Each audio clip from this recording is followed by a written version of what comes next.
Europian. Janë të gjitha në dosjen e studimeve që po bëhen. Sepse në një lagun X, në një vend tjetër, jo në Francë, ka ndodhur një sër pasojash shumë të rënda për biodiversitetin. Kështu që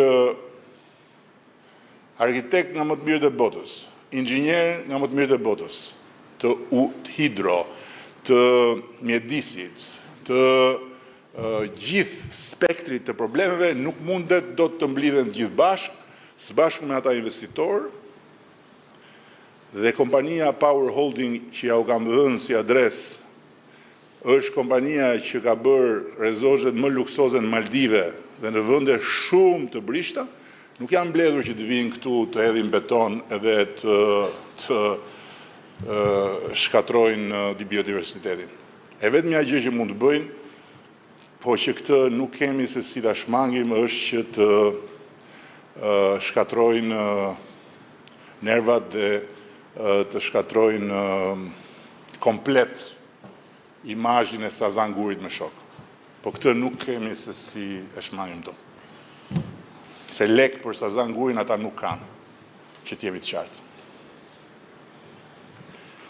Përshëndetje, Ergyz Gjençe, News 24. Zoti President, si kundër ju tha dhe kryeministri, por edhe si kundër po e dëgjoni, kjo e zvërnecit është një hot topic i ditëve të fundit në Shqipëri.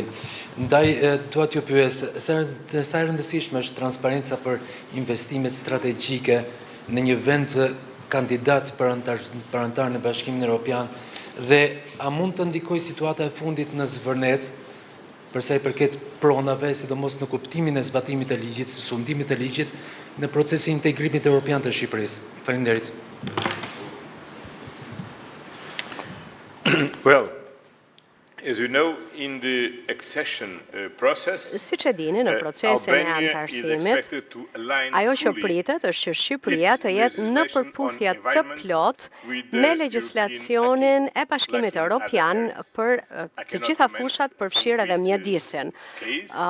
Pra, nuk është se unë mund të flas për ndonjë projekt të veçantë apo specifik, por Komisioni Evropian, të jeni të sigurt, është në kontakt me autoritetet shqiptare, po dëgjon shoqërinë civile dhe në rast se do të ketë arsye për të komentuar, Komisioni Evropian do të komentojë. Ky është procesi normal i punës tonë, sepse nuk është puna vetëm për të përkthyer në gjuhën shqipe legjislacionin e Bashkimit Evropian, por është vënia në zbatim e legjislacionit evropian në Shqipëri, në lidhje me mjedisin e me të gjitha fushat e tjera dhe kapitujt. Kjo është mënyra normale.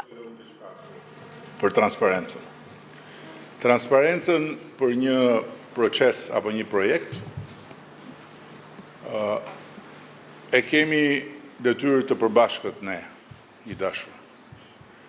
E ka detyrë qeveria ta bëj, e keni detyrë ju ta bëni. Ky është një projekt privat, për të cilin nuk ka projekt akoma, i cili ka nisur mbi bazën e një marrëdhënie private mes entitetesh private dhe marrëdhënie private mes entitetesh private dhe kontrata private në Shqipëri bëhen shumë. Dhe privatët nuk janë të detyruar të japin llogari as mua, as ju, kur shkojnë negociojnë për të blerë një tokë, apo kur fillojnë të punojnë për një projekt. Transparenca fillon kur projekti futet në fazën për të miratuar.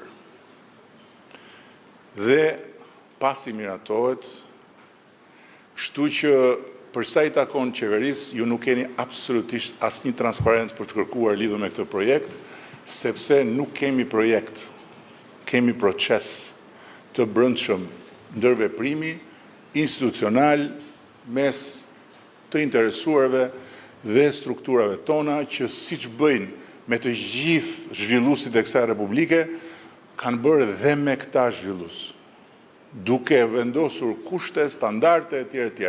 Çfarë transparence duhet bëjë qeveria në këtë rast? A, juve keni plotësisht të drejtë që të pyesni dhe të merrni përgjigje.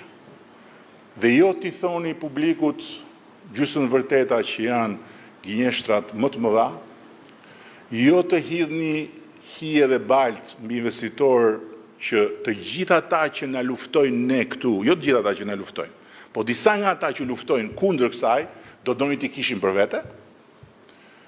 Dhe ja u thash dje, Porto of Montenegro që bëri fatin e Malit Zi, do ndërtoj këtu, do ishte Porto of Durazzo.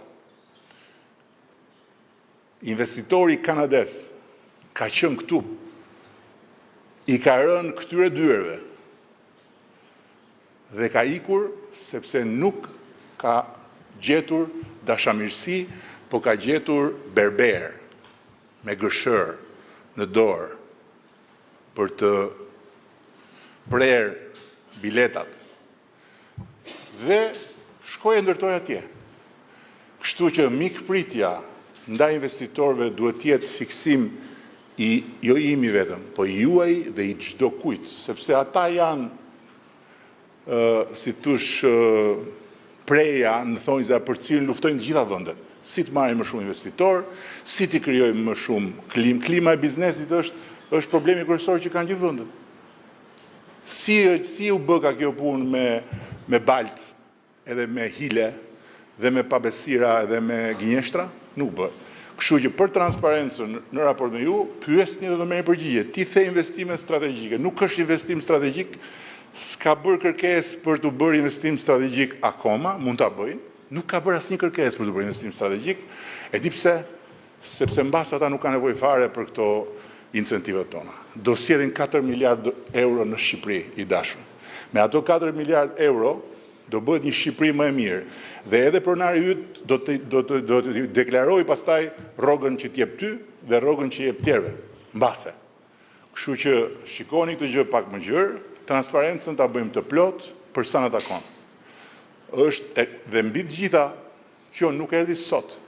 Kjo ka 2 vjet që është publikuar. Dhe unë e kam thënë më shumë se sa një herë, Sazani është një projekt që lidhet me një tokë publike.